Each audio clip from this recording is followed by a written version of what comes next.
When it comes to quality sleep, Ashley has you covered with top mattress brands at winning prices and with special financing options available. You can snooze now and pay later. Plus, your mattress purchase helps give the gift of better sleep to children in need and U.S. Special Operations Forces. Visit your local Ashley store or shop online today and make every snooze count. Financing is subject to credit approval. See store or ashley.com for details.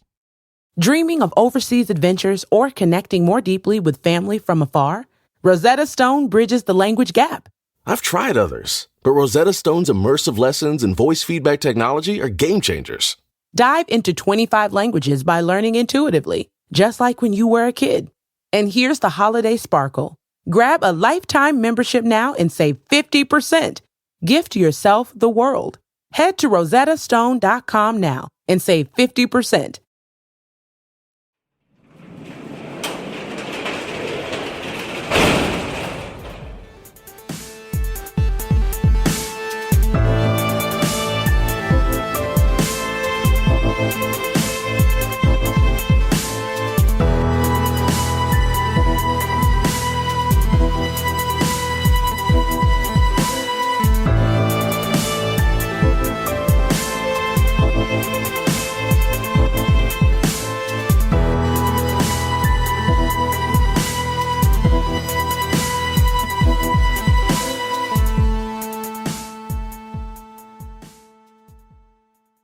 Welcome to True Crime Garage. Wherever you are, whatever you are doing, thanks for listening. I'm your host, Nick, and with me, as always, is a guy that once advised me to spend my entire paycheck on pizza and scratch-off tickets. He is the captain. Well, how do you think we got the startup money for the podcast? It's good to be seen, and it's good to see you. Thanks for listening. Thanks for telling a friend.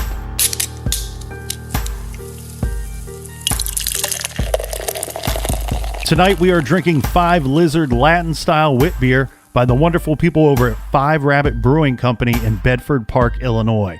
Garage grade 3 3/4 bottle caps out of 5. 5 Lizard is a creamy and refreshing wheat beer with tangy passion fruit and lime peel. This recipe is both creative and delicious. And 5 Lizard was brought to us by these fine friends. First up, we have Marcia in Libby, Montana. And Montana. Next up in Lakeland, Florida, we have Pamela. And using her words, not mine, we have Lish from down in the dirty south of Beaufort, Georgia. Buford, stop eating out of the dog bowl. In parts unknown, we have Abby, Jamie, and Rebecca. Yeah, I heard that they played a great drunken game of putt-putt and the parts unknown putt-putt palace. And last but not least, we have Daniel, who says, if we are in Knoxville, Tennessee, we need to go to the Crafty Bastard Brewing Company. So we will... He sounds like a crafty bastard. That's right. Thanks to everybody for filling up the fridge for this week's show. If you want to buy us around for next week's show, go to truecrimegarage.com and click on the donate button. And this will be the last day for you to order the Douche Canoe shirt. So go to the website, go to the store page, order your Douche Canoe shirt today. I've got mine. You need to get yours. That's enough of the business. Everybody gather around, grab a chair, grab a beer. Let's talk some true crime.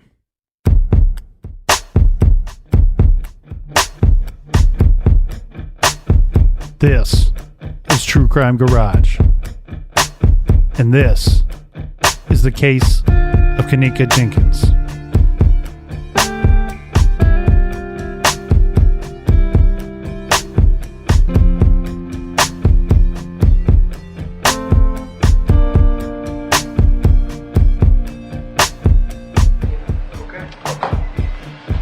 Good afternoon. I want to thank everybody for coming out. We're here today because we need to know and find out what happened to Kenneka Jenkins.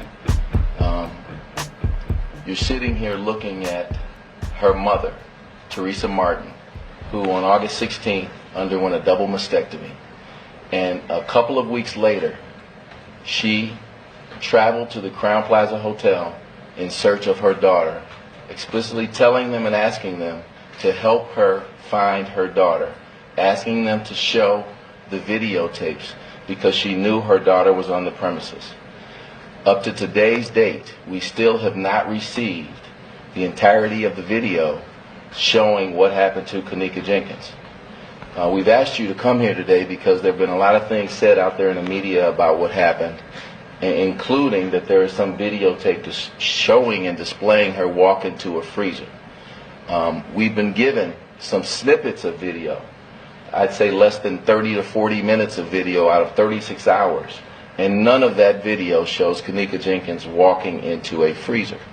So still today we have the question, and we're committed to finding out what happened to Kenneka Jenkins. The snippets show a young lady who's disoriented, a young lady who clearly is in need of some attention. She's trying to find her way. No one from Crowne Plaza Hotel responds to her. No one from Crowne Plaza Hotel is seeking to provide assistance to her. And for over a day, approximately a day and a half, apparently she was somehow down in this freezer, and they have no way of explaining, or they haven't to this date at least explained, how someone got into an area that clearly or apparently was not being utilized, and a freezer that apparently was on and not being used and functioning. So Ms. Martin has asked us to conduct an independent investigation. We've committed to her that we will not stop until we get all of the video. We will not stop till we get all of the recordings. We will not stop till we get all of the statements, because we want to give her an explanation, and she's entitled to an explanation as to what happened to her daughter on that evening.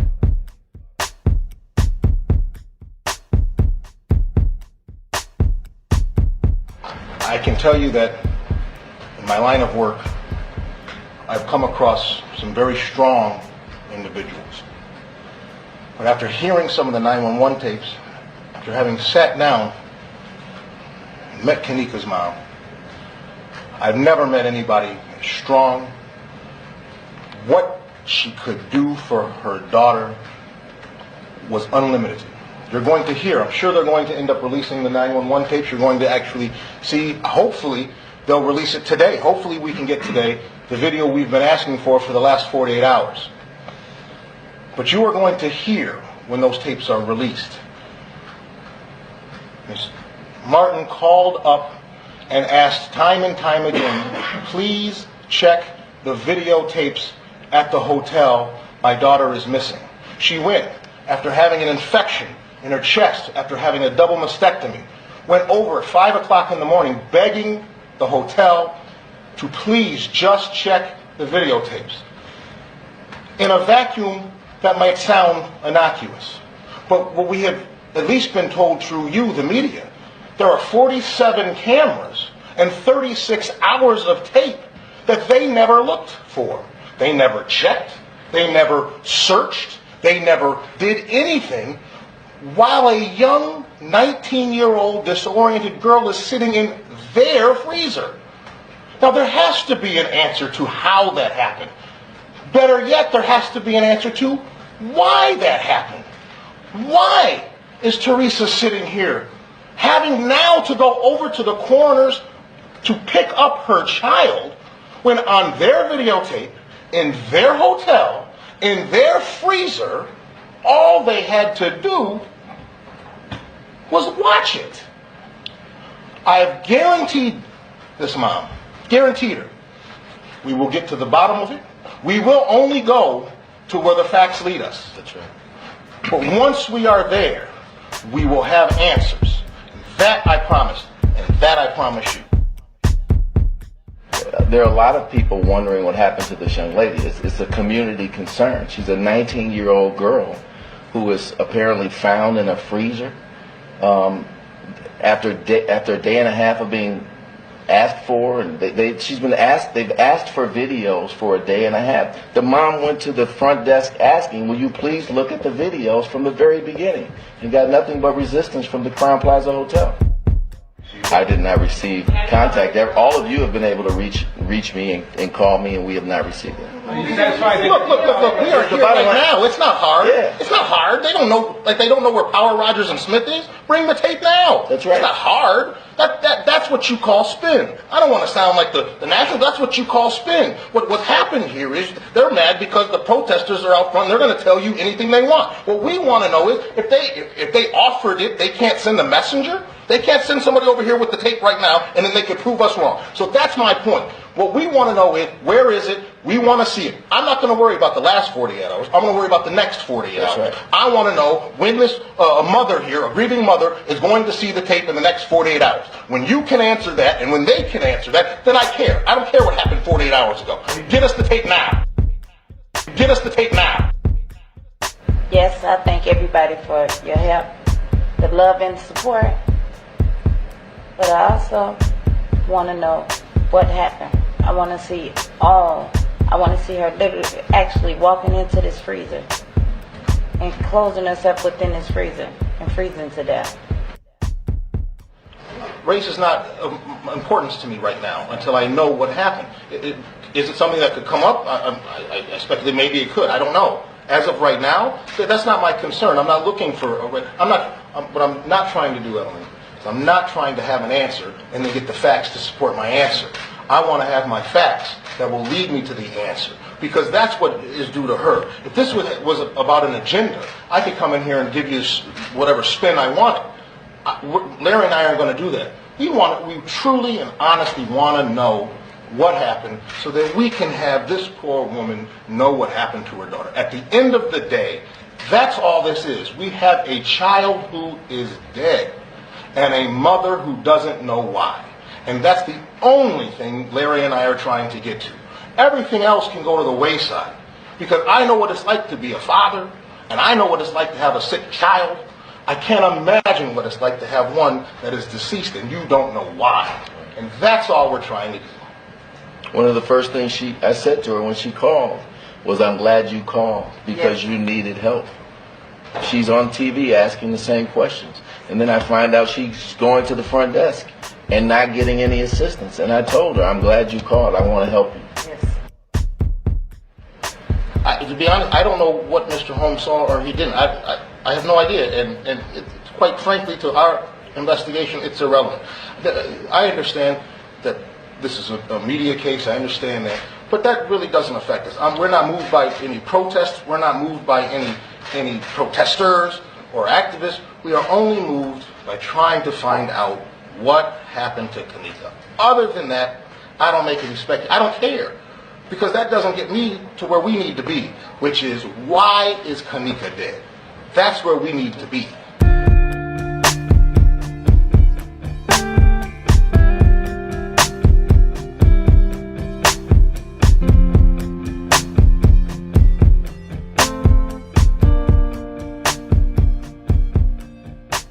The mysterious death investigation of young 19-year-old Kenneka Jenkins. It has led us to this, Captain. We've seen the video. We've talked about what we saw in the video. But we would be remiss if we didn't talk about what others are saying is hiding in the frames of that video. Yeah. And to give this kind of a good overview is that there are a few spots throughout these little video snippets that we've seen. You know, some of these might be shadows, that some people say that they see a man waiting to jump out at Kenneka. Some say that they see two guys, or maybe even a guy and a girl following her at different times during these snippets that we've seen. There's one portion in particular where people say that they can see a hand reaching out from a side hallway. This is where she kind of turns back to the camera, stumbles a bit, and there's a hallway to her right. It would be to our left as we view her, where it looks like almost like someone just very quickly sticks out their hand and tries to grab her jacket or her leg. This very well could be.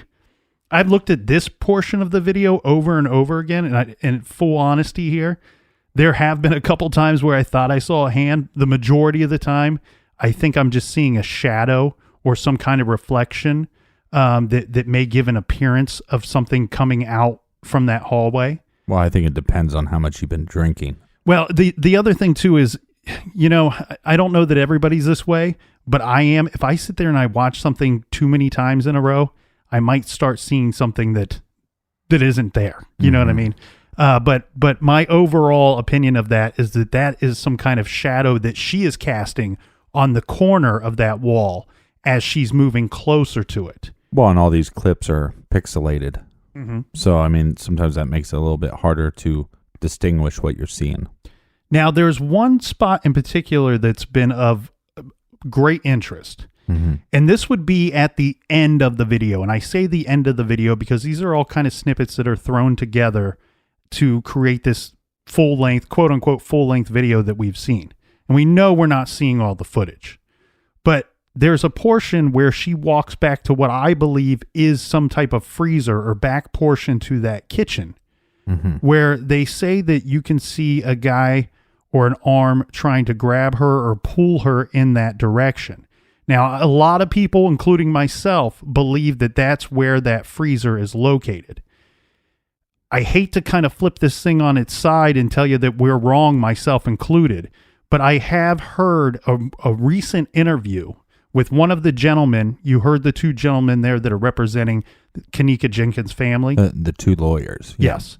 So there is a recent thing that came out, interview with him, where he's stating that after they had walked the hotel and after they were able to compare what they saw on those video snippets to what they saw in real life, walking the hotel, looking at the walls and the floors and the doors and everything, he's saying that kitchen that we see her in at the end of the video, it's not the freezer, it's not the same kitchen that she was eventually found in. Right, and like we said before, that there's these kind of like remote kitchens that they set up for different events, or if they rent out a ballroom or something like that for a wedding or a reunion or something. So it's possible that she was in multiple remote type kitchens. And that doesn't mean that there's not a person there kind of grabbing her or pulling her or leading her in some type of direction. That doesn't mean that. Yeah. It just means that, when you think that, okay, we're seeing the last seconds before she's going into the freezer, that's probably not the case. It's probably more what this gentleman says, that that's not the kitchen that she was eventually found in. I did get on the hotel's website. Captain, that I'm not the best guy for these type of tasks. For internet? I couldn't locate like a layout or a floor plan of the hotel. But, if you go to the library with him, he'll take you to that card catalog and show you how it's done. You're darn skippy. But the thing here is, Captain, I did notice when I was on that particular website of that particular hotel, they had multiple there's a restaurant, there's like kind of a quick grab and go kind of thing. So it wouldn't surprise me if we're dealing with multiple quick kitchens. And then on top of that, this is considered like a conference center type hotel. So it's a larger one where they're going to host events, like you had mentioned, weddings and stuff of that nature. So who knows how many kitchens are in that hotel. Now, but to be honest with you, there is one spot. There's only one spot for me that I have a big problem with. There's a tiny little spot on the tape that I feel I see something that if these videos are not altered in any way, well, then this shouldn't be there. There is just a split second when I guess when she first walks into the kitchen, where I see Kenneka's head down and you can clearly see her hair hanging in front of her. But you see a face, and it's not Kenneka's face. It appears to be like a young black man's face wearing a hoodie or a dark hoodie. I can't say with 100% certainty that that's what I'm seeing. It could be some kind of illusion. It could be any number of things, reflections, shadows, or anything like that. But I believe that I'm seeing her with her head down and something or someone that might be just to the side of her, walking with her.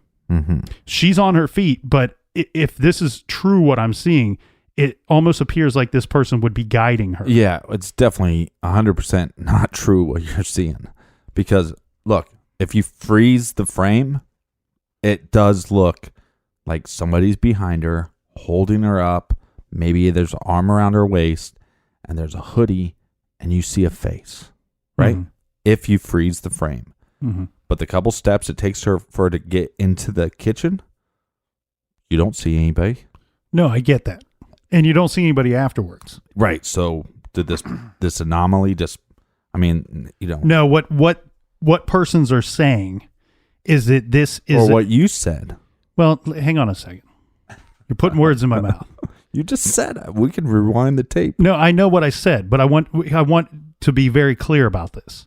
What people are saying that you are seeing there is Right. that they have photoshopped somebody out of the video. And this was a portion where he is visible and they did not catch it before they photoshopped this out. Okay. Okay. So you're saying okay. There, Yeah, and this is what the conspiracy guys and girls are saying. Mm-hmm. All right. That there's been somebody photoshopped out of portions of this video. Right. And it more so than the one that I say I see something. You know, they're talking about her being followed in the hallways and there were shadows that were forgotten to be removed, that they just removed the person. Mm-hmm. All I'm saying here is, I said I can't say with 100% certainty that I'm seeing a person there. What I'm saying is, for a second there, for that split second, I see something that I cannot explain. I cannot say if it's Kenneka by herself. I cannot say if these conspiracy people are wrong. Yeah. I'm just there's one very tiny little spot where I see something that I can't say with 100% certainty what I'm looking at. Like I said, we just watched it. So that at that one spot, it's like, well, that's weird. Can't explain that. But again, you have very bad cameras. You got a lot of pixelation. So it's very hard to tell. You know, it would take a lot of work to Photoshop somebody out. I think one of the reasons why when you hear this conspiracy theory, it makes some sense is because the way in which she is moving is so unnatural at some points. Right. Leaning back so far where it's like, it's almost like she has to be being guided by something. And I think that's when you watch it and then if somebody said to you, hey, watch this clip. And by the way, somebody is walking beside her, but they photoshopped her out. You'd go, well, that makes some logical sense. Mm-hmm. But you know how much work it would take for them to Photoshop somebody out? No, I understand. It would be very difficult, and that's why I think that if somebody did do that, there's a chance they made a mistake somewhere along the lines there. Yeah, but hear me out, too. You got to follow the money. If there is this suspect that is guiding her from the party, we should assume it's from the party, and led her into the freezer, then this is murder. You charge that person with murder. Is the hotel at fault? Are they liable for anything? I'd argue no. I think you're onto something here because I don't know the legality of the whole thing as far as lawsuits go, but I would have to believe that, yes, if you have video of somebody leading her to the freezer, you're a lot less liable than if she's walking by herself. Yeah. I believe that. I think you're onto something there. You're right. So who has control of the tapes? So you're going to say that this hotel is so they're either trying to cover their ass so much or they're so racist that they photoshopped out the suspect. Well, I'm not saying that they did that. I'm not saying you. I'm saying, but what I am theories. saying is they kind of set themselves up for that, didn't they? When you hold on to the tapes, when you make a delay in releasing them, when you won't let the mother see them, when you delay getting them to the police, well, then people call and question what they're seeing and why did it take so long for it to get to the rest of us? I don't question them on how long it took for them to get the tapes to the mother or to their attorneys or to law enforcement. I don't question that because we got a lot of footage that they had to sift through. And maybe they had to call an IT person. There are people, I play in chain bars. Mm-hmm. And if there was a problem with the sound system, they didn't have anybody in town that could fix it. There's plenty of sound companies that could fix it in town, but because they're a big chain, they have one guy and he lives in Florida. So we have to fly him, right? So there could have been some IT guy that had to, fly out or drive a couple hours, sift through all the information, cut the clips, like we were saying before, the 5 seconds here and there that make no sense. You don't need those. Edit them down and give them to the people. I don't have an issue with that. The big issue I have with the hotel and what frustrates me to no end is you have a mother that comes down that is, seems like a very nice person, seems like a very intelligent person. She doesn't, she's not screaming, especially like on the 911 call. She's very calm, cool, collect. She comes down hours after her daughter's found missing, or not found missing, but reported missing. And she's asking for the tapes then. Mm-hmm. You should be reviewing those tapes. They should have reviewed those tapes. And look, they don't have to have the mom see those tapes.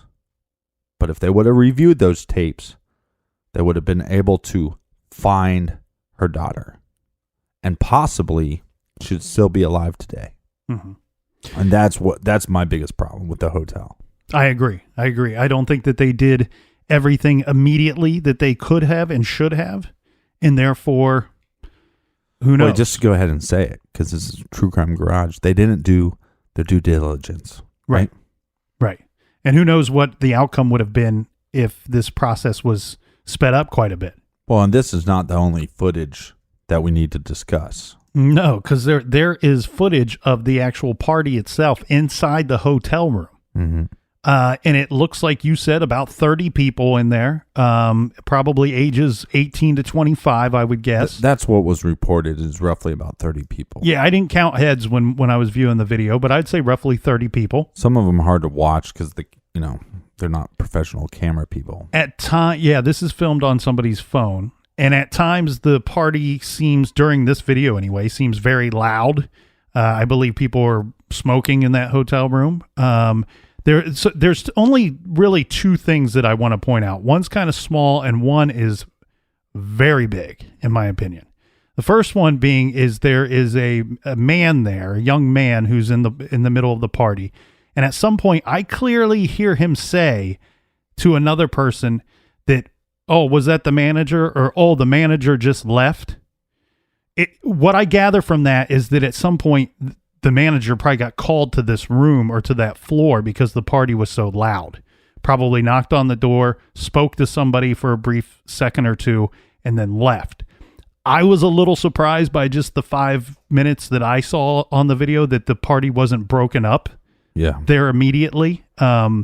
It seemed to me like they were doing things on this video that shouldn't have been allowed within the walls of that hotel. Yeah, it makes you wonder, though, did they know this manager? I mean, you can't smoke in a hotel anymore. No. And I can't believe, from what I saw, I would be shocked if when he opened up the door, he or she, the manager, opened up the door, that they didn't see obvious signs immediately of that rule being broken. Yeah, some people just don't want to do their jobs, though. So I guess that's the first thing that I spotted. Now, I think the big thing that I spotted is that a lot of these women do not look 21, and it's clear that people are drinking. Right. So, whether it's the smoking or the drinking, it's like, hey. Well, again, like I said, I believe it would have been very easy to spot that there are several rules or laws being broken within that hotel room that would have been cause to break up that party or notify the authorities. Well, I need to break up this party real quick. We'll be right back after this quick beer break.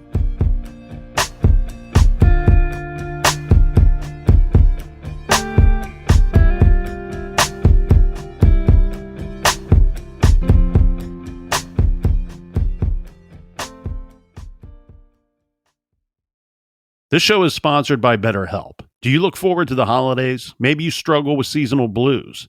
This time of year can be a lot, and it's natural to feel some sadness or even anxiety about it. But adding something new and positive to your life can counteract some of those feelings. Therapy can be a bright spot, something to look forward to make you feel grounded, and to give you the tools to manage everything going on. If you're thinking of starting therapy, give BetterHelp a try. It's entirely online, designed to be convenient, flexible, and suited to your schedule. Just fill out a brief questionnaire to get matched with a licensed therapist and switch therapists at any time for no additional charge. Find your bright spot this season with BetterHelp. Visit betterhelp.com/garage today to get 10% off your first month. That's BetterHelp, HELP.com/garage. Rosetta Stone is the language learning program with a lasting impact. I've been using their app to learn French, and it's not just about memorizing words, but actually having real conversations. And it's not just French. They offer 25 languages. Right now, Rosetta Stone has an awesome holiday deal, 50% off their lifetime membership. Every language, unlimited access forever. For anyone keen on diving deep into a new language, check out rosettastone.com. It's a game changer. Angie's List is now Angie, and we've heard a lot of theories about why. I thought it was an eco move. Fewer words, less paper. No, it was so you could say it faster. No, it's to be more iconic. Must be a tech thing. But those aren't quite right. It's because now you can compare upfront prices, book a service instantly, and even get your project handled from start to finish. Sounds easy. It is, and it makes us so much more than just a list. Get started at Angie.com. That's ANGI, or download the app today.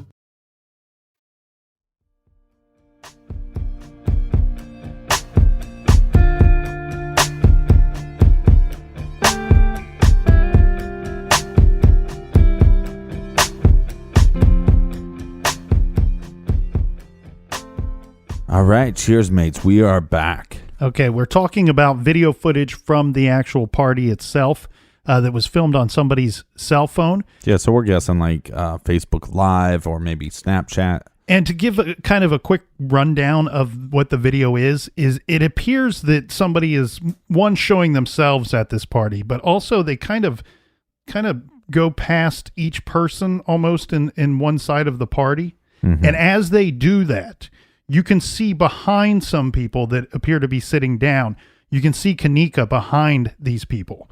If it's not Kenneka, it's somebody that has the exact same hairdo and exact same outfit on. Hey, okay. You're exactly right. So then where near the end of this video is the thing that I think is a big deal. Mm-hmm. It shows, I believe, 3 girls in the restroom. The door's open and they all appear to be looking in the mirror and maybe fixing their hair or fixing their makeup. There are I'm guessing there might be drinks that are being made at this countertop as well. Mm-hmm. And the reason why I say that is that one of the girls, when she's done doing whatever she's doing, it's hard to see her. Like I said, there's multiple people in a small room and you're seeing it from an angle. But you can clearly see her leave the restroom with the drink. And she says something to the fact of, this drink is for her, or I'm going to give this drink to that girl. Mm-hmm. Now, when the video shuts off, she's seen walking in the direction of Kenneka. Mm-hmm. And that leads me to wonder, the big question that we've had from the get-go on this, was she drugged? Did somebody feed her something that put her in this state, that messed her up this bad? And it's not 100% proof, it's not an open and shut case here, but it seems very strange to me that I see this girl saying those exact words. Mm-hmm. Oh, this is for her. This drink is for her, or I'm going to give this drink to that girl. Almost like she's telling her friends, yeah, don't take this one. Yeah, I doctored this one up. This ain't for you guys. Mm-hmm. This is for her, and I'm walking in her direction. It's a special drink. There's not a lot of girls in that same direction that she's walking. There are other girls. It could have been somebody else that she was talking about, but there's not a lot of other girls in that direction that she was walking. Well, it's super fascinating because, clearly I had to stop because I didn't see what you saw originally. And you can clearly see, it's almost like girls are scheming in the bathroom. And then you clearly hear her say when she walks out of the bathroom, I'm going to give this to that girl over there, or something like that. Mm-hmm. But once she walks past, it's like there wasn't enough time to hand her the drink. So she either set the drink down on a table and was like, hey, there's your drink. Mm-hmm. Or it was for somebody further in the room. But the video cuts off right about that time too. Well, yeah. Yeah, just shortly after she just passed Kenneka, I guess. The thing that I find most strange about this is in the clips that we just watched, these, I don't know if they're Facebook Live videos or Snapchat videos, whatever. The thing that's most fascinating to me is every time that you see Kenneka, that I don't see a drink in her hand. Right. So that is how'd she get so drunk so fast? You're right. Right. And if somebody didn't drug her. I believe she was. I mean, I said it in the last episode, so I can't hold it back. I mean, I think that's just extra proof. Now, these clips are very small; they're minutes long, but you see her at the beginning of the video, no drink. A couple minutes go by, you see her again, no drink. So somebody walking around like a zombie, doesn't get that way, unless you got a drink in your hand. And that girl leaving the bathroom clearly says, I'm going to give this drink to that girl over there. Clearly says that, and you cannot see what's going on on that countertop in the bathroom. Who knows? Yeah, but what did she give her that drink? I don't know. But what it is evidence of is that there are people making drinks for other people. Yep. And so the possibility of her getting a drink that had something in it, like roofied or whatever, I think that was planned though.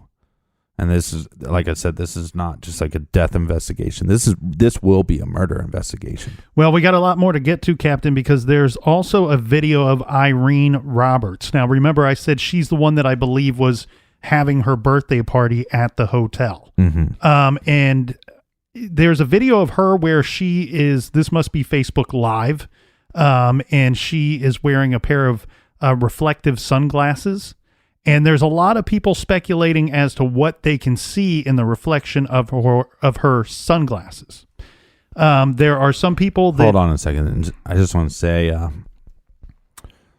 to all the true crime army people out there that have spent 6 hours, sometimes 8 hours, watching a video like this, trying to see something in glasses, I feel for you. I told you I got lost for 3 days. I went down into my basement and then I emerged 75 hours later after watching all kinds of videos, looking in people's glasses, looking in the reflections of mirrors and windows and listening to things with headphones on and then with them off and then slowing them down and speeding them up, trying to figure out what I'm hearing. Yeah. Okay. So what's in these glasses? Okay. Or what do people think? All right, so there's actually a lot of things that people think that they're hearing and seeing. I'm going to only go through the things that somewhat make sense. Well, that somewhat makes sense in that this is in the same sense that I cannot disagree with these people. I can't say 100% what I'm hearing or what the intentions of those words are, but I can't disagree with the people that have pointed these things out.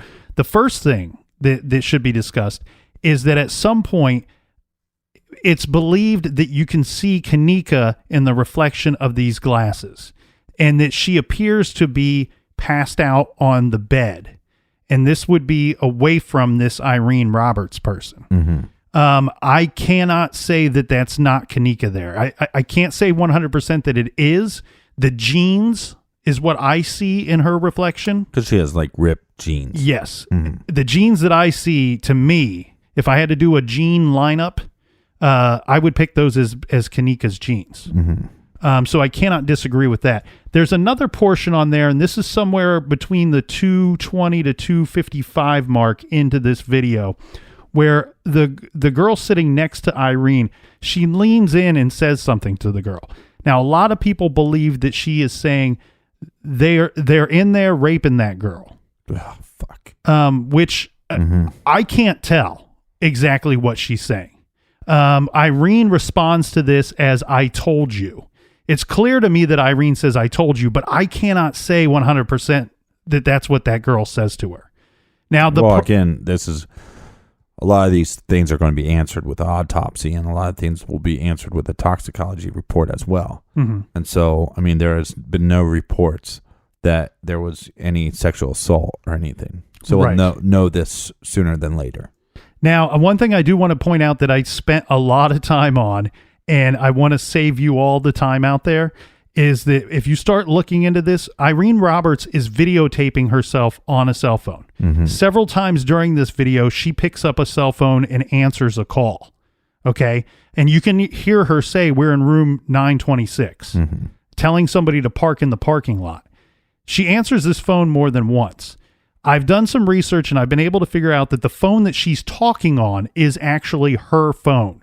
The phone that she's recording this Facebook Live video on is a girl named Monifa, Monifa Shelton. It's her phone. Well, her parents don't like her too much. And to name her what's her name? Monifa. Now, Monifa. after finding evidence and reports that was the situation with the phones, I believe this to be true because at some point she does hand off the phone she's recording the video on to Monifa, who then takes it into another room. There is one part on this video where people say that they can hear Kenneka saying, "Help me." Okay. And then people speculate that, well, they must be attacking her on this bed where you potentially see her passed out or laying backwards on, if those are in fact her genes.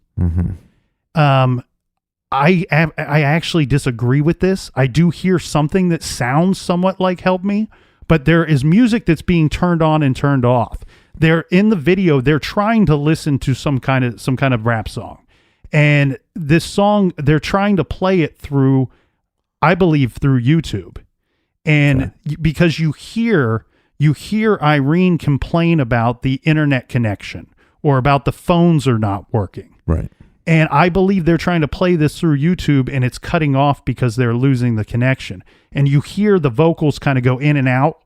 The music stops, they go in and out again. I personally, what I think I'm hearing is not a girl saying "help me." I believe that I'm hearing some skewed version of those lyrics because the like I said, the music is turning on and then turning off. My problem with that theory is, one, we'll know once we get the autopsy back. But the problem with that theory is Kenneka, in the videos of her walking around that hotel room, this is somebody that is completely out of their mind. And so if they drugged her and then they raped her, that for her to then have her outfit back on, you know what I mean? And, because even though she's walking like she's in on a whole nother planet, I mean, her outfit's still intact. I mean, her shoes are on, they're tied. So, the idea or to suspect that they drugged her and raped her and then redressed her, or she was able to dress herself. I don't even think she would be able to dress herself. And then they just push her out in the hallway and she goes wandering around. Well, the problem with that is, as far as these videos go and what we think we might be seeing or hearing in these videos, the problem is, I guess we're assuming that this video was taken before she's seen out wandering the halls. She was missing for so many hours before her body was found. And I know that they reported her missing at like 4. I'm just calling into question, what time are these videos from, if that makes any sense. At this point, in this case, I'm questioning everything, Captain. Yeah. Well, see, and what we talked about earlier is kind of like the fight or flight mentality. And could you imagine, let's say that somebody did drug her and maybe she's laying on a bed because she's not feeling so good. And maybe there is talk, somebody says, "Oh, they're going to rape her," or something like that. Because that's what a lot of the speculation is that they invited her to this party. And yeah, she was friends with these people, but it was at this point of the relationship where it was like, you know what? We're not friends with her anymore. And we're going to be, we're going to take this way too far. And we're going to get her all drugged up and they're going to rape her. And this is going to be payback for something. You know what I'm saying? Well, yeah. And that's what people are speculating. And so my thought is the way she is in another world when she's walking through these halls. And it's almost like she has some destination in her head. And there's so many times that she leans back so far that you can't believe. That's why people think somebody was photoshopped out, because you can't even believe that she stayed standing. But I think she was running from something. And whatever she's running from is probably what drugged her, or what she's trying to flee. And I don't think somebody's chasing her. I'm just saying that whatever happened in that room, it got to a point where she's like, I got to get out of here. And when she took off, nobody was trying to chase her. But all that is the cause of her death. And that's what's going to end up being a murder case. Well, do you want to hear some information that has been on social media? And this is, I like when something like this happens. I'm not a big social media person, but I've seen people in the past commit crimes. They brag about it, or they can't stay off of social media. And we all know how rope works. If you give certain people enough rope, they hang themselves. And I want to take some time here and present some things that have been on social media regarding some bickering going back and forth from people that were at the hotel that night. And I'll go through the information. I'm going to have to try to clean it up a little bit as I go through it. There's one word in particular that I will just replace it with Fig Newton. No, I'll just replace it with really nice guy. Okay. So this is the first post that we have. And this states, this is from one of the young girls that was at the party. All we wanted to do was enjoy ourselves for Renee's birthday. We did that, but who would have known our smiles would have gone quickly changed into frowns. Kenneka Martin, you hurted us with this one. We all was just turning up together. After you knew you was too lit, you wanted to lay down, and MFs made sure of that. Why Nifa, I'm guessing she's referring to Monifa there. Why Nifa couldn't just leave you instead of picking you up so that y'all could leave. You was in our eyesight till they took you out the room. Nobody knows, WTF, what happened outside that room. Now, there's something that sounds like it's almost a response to that. This is from Monifa. How do you respond to that? Well, this is from Monifa. I'll read it, and you can draw your own conclusions here. It says, when I saw Kenneka wasn't behind me, we got the looking. Everybody in that hotel room was laughing. Didn't nobody bother to get TF up and help us? I looked for her to the top floor to the bottom. I was knocking on MF's door rooms. I look where the car was at and everything. For y'all to sit on here and keep saying shit. We know effed up. We was drunk. WTF. Y'all saying it's our fault. Like that shit is so effing lame, man. Then you all want to switch the story around. I'm waiting to talk to the police. If a MF knew some, I would. Sorry. I would have said some. I told her mom who all was there. You the boys was, and everything. Well, I mean, I don't like her name. But I think there's more important things to talk about than her name here. No, but well, my point is I made fun of her name. I probably shouldn't have, because what she's actually saying is, there sounds like there's some truth to that. We have this drunk individual, and for some reason they left the room. They leave the room, and she turns back around, and she's not with her anymore.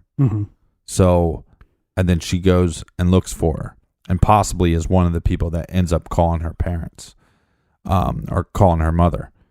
And then what she is doing is saying, guess what, you idiots? Yeah, you guys were all drunk, but this girl went missing and nobody helped me out. And nobody went looking for her, right? That's what she's saying. And then she's saying, basically, you guys are a bunch of idiots, and I went looking, and you just sat there and did nothing. And by the way, I told all the cops about you. So, I mean, that's what it sounds like she's saying. And if that is the true statement, then I commend her, because, if your friend goes missing, or even an acquaintance goes missing from a party, be a freaking human and try to find her. Well, there's more, Captain. And these are all from, I believe them to be from Monifa. Okay. And I'm going to replace a certain word with really nice guy or really nice guys. So we have me and Kenneka left out the room because them really nice guys was acting weird. Ain't saying no names. When we left, they was following us. So I told her to let's just go back in the room because they not going to leave us alone. By then, we were on a different floor. She goes on to say, we was already drunk, bro. We didn't know what was really happening. They already was feeling all up on Kenneka a lot before Irene even went live. Now, what I think she's referring to there is, remember I said Irene Roberts did a live video. She's saying that before this point, these dudes were already feeling up on Kenneka. Mm-hmm. Effing really nice guy in red was talking to his friend saying that he bet $200 that he gonna F Kenneka by the end of the night. And by this time, she was really drunk. Yes, they kept giving her drinks and I stood there on my behalf and watched her drunk. Okay, so they were giving her drinks and shit is what they're saying. Okay, yeah. Okay. Well, I didn't know if it was just S, and then I'm wondering, is S a type of drug? No. Sorry, I'm trying to read these and clean them up a little bit at the same time. It's all right. You should have just had me read them because I'll say it. Me and Kenneka split up outside of the hotel room. Yes, we both left out. She agreed to go to the third floor, and I agreed to stay on that floor. But to be low key, and I should have just went with her.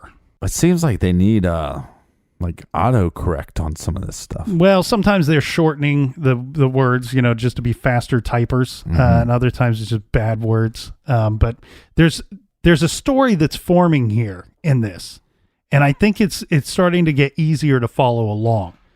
So this continues. Maybe for Listen. Listen, it was a minute before I decided to go back to the room. And when I did, the really nice guys wasn't there. I was asking where they go and where is my best friend. They said they had left and said they was leaving, but they was rushing and shit. Okay, so possible suspects. Right. Mm-hmm. She goes on to say, we was drunk and on some play shit, dog. She was drunk and on some play shit, dog. We was drunk and on some play shit, dog. Okay, so that is some kind of drug reference. Mm-hmm. I'm guessing. We shouldn't have actually split up and went on different floors, dog. When I went down to the floor, she wasn't there. Of course, neither was the guys. They were nowhere in sight, bro. I started to panic, bro. OMG. Okay, so she's panicking because she doesn't know where these guys are.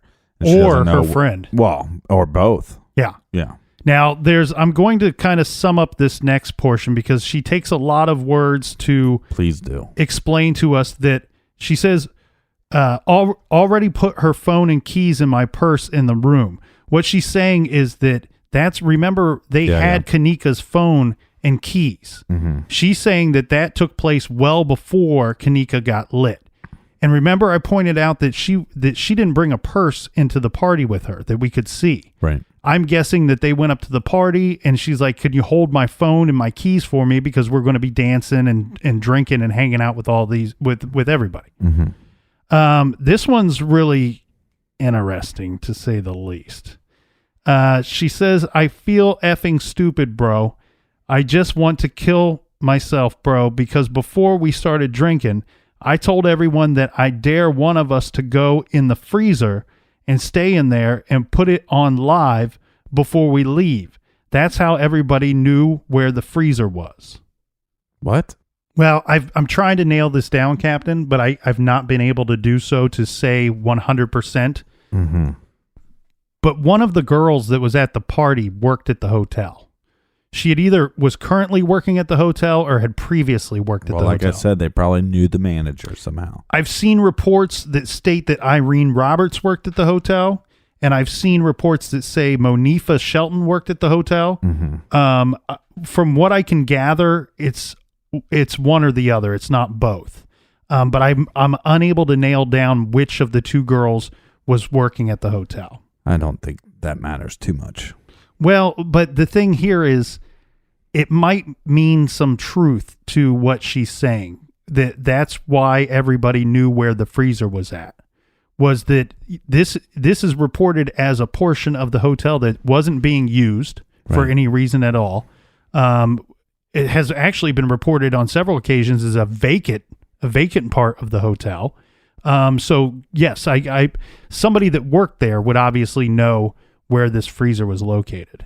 Right, but she's saying that she dared somebody to go into the freezer and do a Facebook Live. Mm-hmm. I don't get this either. I mean, you're at a party. You don't need to.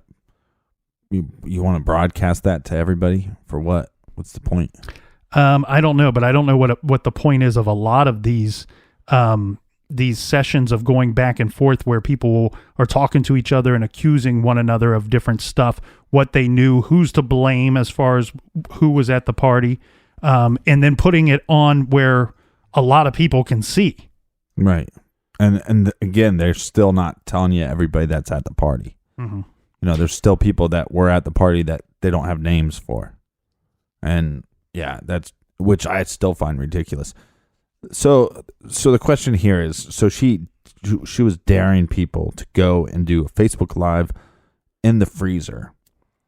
And that's how people knew where the freezer was. Mm-hmm. Did they like walk past this and then she was like, see in there? I don't know. All I can go off of is that short paragraph. You know, the other thing too is this could just be complete BS, you know? Mm-hmm. And I'm just going to put out this BS, you know, and I think that's what it is.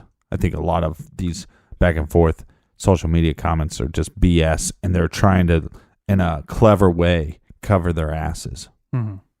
Well, then here's another separate interaction between two people. And this is from somebody going by the name of Shooter. And I believe one of the men at the party that night, McGavin, was nicknamed Shooter. And apparently this interaction is between him and Irene Roberts. And this has caused a lot of questions as well. And I'll kind of read through this. It's very short. Okay. But Shooter says, what you go poppin' for tonight, you and your friends? And Irene responds back, going to this hotel I got for my birthday. Let me and my partners slide through, trying to make $200. She responds, hell yeah. He says, your friend dissed me and I'm trying to get that. She says, okay, don't make it obvious. I need the $200 or I need the 200 when you walk in. He says, okay, same with y'all, or it's gonna be a sorry. Okay, same with y'all. Okay. Or it's gonna be a problem. I'm rape her. She responds, I ain't been liking that bitch for a long time, and I could use that 200. All right. So what does all this crap mean? Well, we're still sifting through crap here, Captain. We got more crap? Because there's another one. This was from a person going by the handle of Young Rayos. I've never felt so dumb and so smart at the same time. Well, he says, Young Rayos says, we didn't mean to kill her. She had a heart attack while we was raping her. I'll let you all know why we put her in the freezer later. Okay, so what can we draw from any of this? Now, but there's not much evidence, if any evidence, that somebody actually put her in the freezer. Mm-hmm. So that we know of. Right, because there is footage that hasn't been released. Right. But again, then why would the cops say that this is a death investigation and not a murder investigation if they have video footage of people putting her into a freezer? Well, and I'm with you, Captain. I don't think that they have that. I don't think that they have any obvious proof or evidence that happened. Mm-hmm. I think that we have this weird, convoluted situation that got out of hand and somebody ended up dead. But I believe there's a lot of people to blame for this. I think that there's a lot of people that know what happened, know who was probably involved. Mm-hmm. They've not come forward with those stories. They've told some of them on social media. If those posts and everything that I just read to you are people being honest and telling portions of the story, it slaps together a pretty quick and easy story for me to figure out. She went up to the room with people that she thought were her friends. She partied with these people. There were this group of guys there that was probably up to no good, that were looking to get with a girl. Started making trouble in the neighborhood. Probably get with her if this one guy was targeting her, as, you know, we have some interaction between him and Irene. At some point, she gets drugged. Maybe somebody set her up, one of those other girls or one of the guys sets this up. Right, but that text message to me sounds like a plan. You know. That's what I'm saying. Yeah. They set this up, and then when she's passing out, when Kenneka's passing out on the bed or trying to go somewhere to black out so she can sleep this thing off and feel better in the morning, her friend Monifa decides it's a good idea to get her up, walk her around, take her out of the hotel room, and for some reason, they're out there with this group of guys, one of them or several of them targeting Kenneka, following them around, and at some point, they decide to split up. She leaves her friend or goes elsewhere. Maybe Kenneka goes elsewhere. These guys, they take off. She's told when she gets back to the room and doesn't see Kenneka, she's told by her friends that these guys left. Well, they said they left. Okay, well, then I go back to where I think Kenneka is, and she's not there, and neither of these guys aren't there either.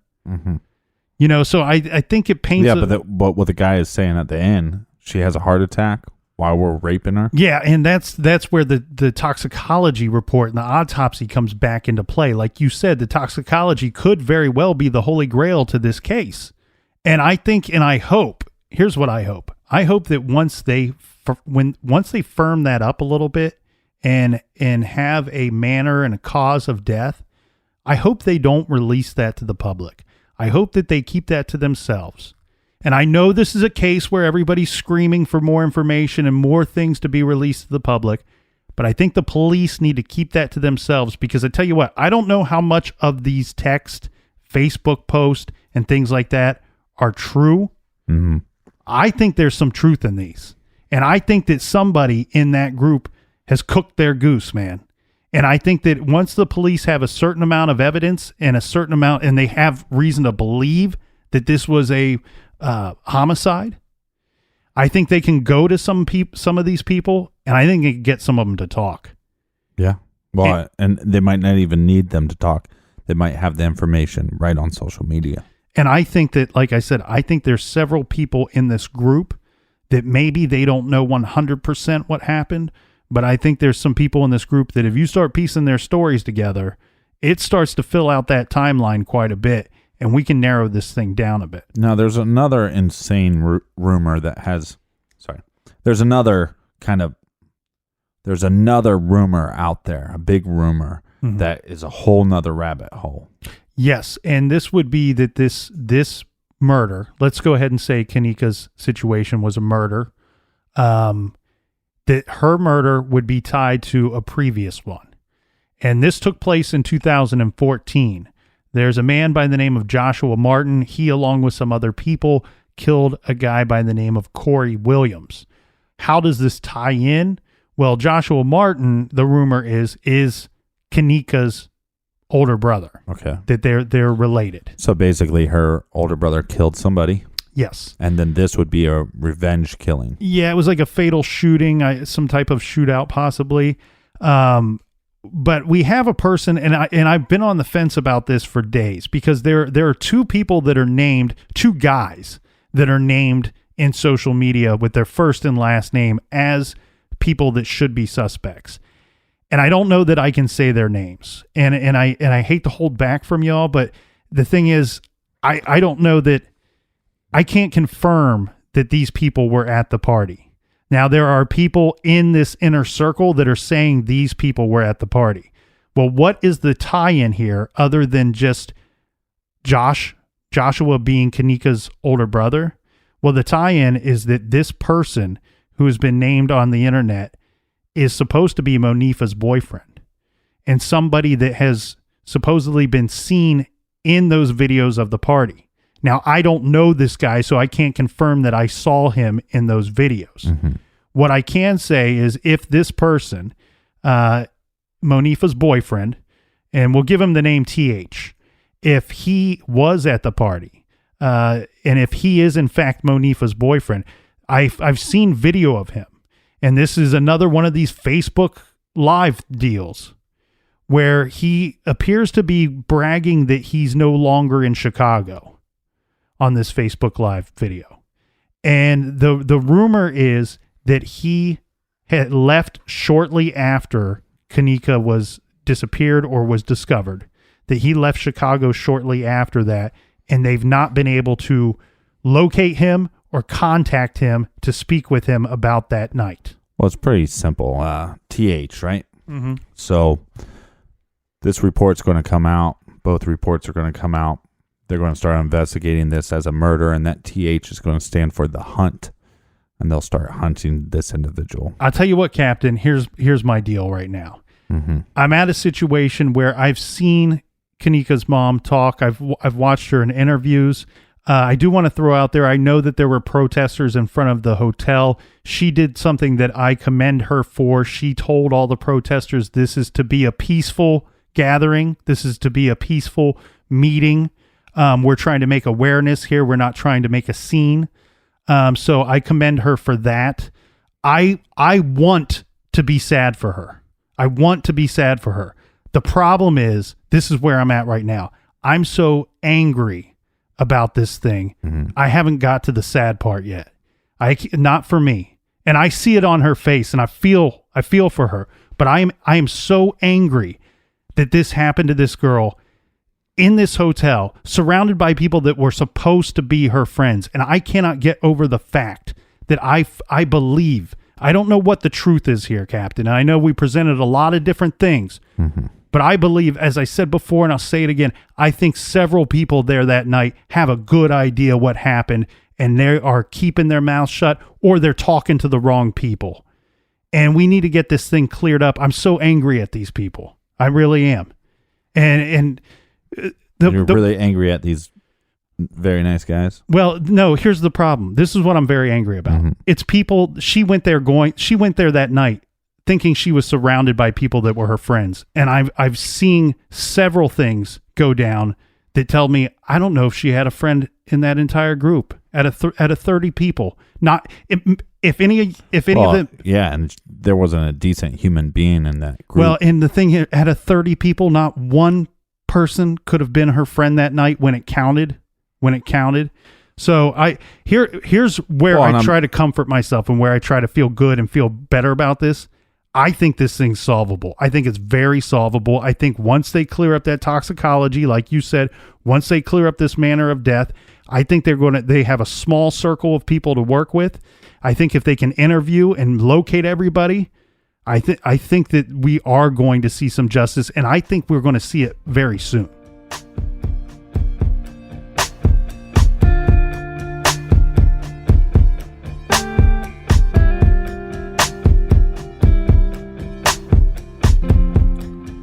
All right, Colonel. Do we have any recommended reading for this week? We do. This week we are recommending The Crime of the Century, Richard Speck and the Murders That Shocked a Nation by Dennis Brio and William J. Martin. This is about a very famous Chicago case and the hunt for a brutal rampage killer. Back in 1966, Richard Speck stabbed, strangled, and killed 8 nurses in one night in a violent sexual rampage. And a side note, Captain, I actually believe that this is a case and a story that Ted Bundy probably followed, fantasized about committing. Mm-hmm. Anyway, make sure that you check out The Crime of the Century, Richard Speck and the Murders That Shocked a Nation by Dennis Brio and William J. Martin. You can do that by going to truecrimegarage.com. Click on the recommended page. We have everything that we've recommended there, as well as our Amazon banner. You just click through the banner, pick up your books, pick up your movies. It helps out the show a little bit. You got a long, angry drive home. All right. Until next time, garage friends and garage family, be good, be kind, and don't litter.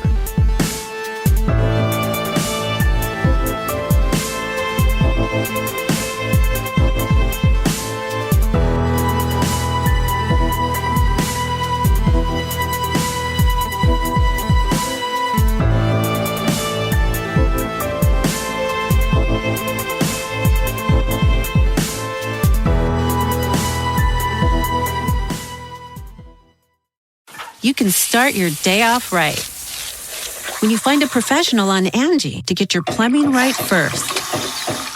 Connect with skilled professionals to get all your home projects done well. Visit Angie.com. You can do this when you Angie that.